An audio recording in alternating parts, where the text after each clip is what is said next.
Welcome to the Learning Pines YouTube. We hope this video helps. You start by checking the essentials and acting immediately. Verify your device model and OS version, then force close the Settings app and restart the device to clear transient glitches.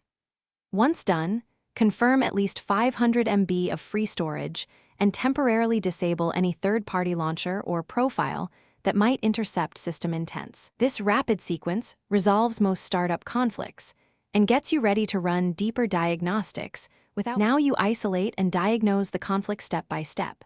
Boot into safe mode or create a clean user profile to see if a third-party app blocks settings. If settings opens there, uninstall recent apps. Next, clear the settings app cache, and if needed, its data or reset app preferences to restore defaults. Also inspect system logs or the event viewer for specific crash codes and timestamps.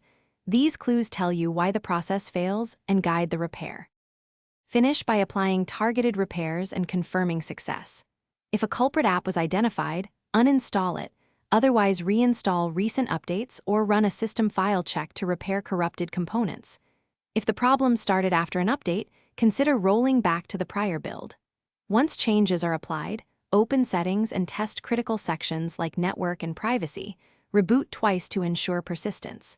If settings still fails, one key tip: capture the crash log and use it when seeking advanced support or. Thanks for watching. Consider subscribing if we helped you.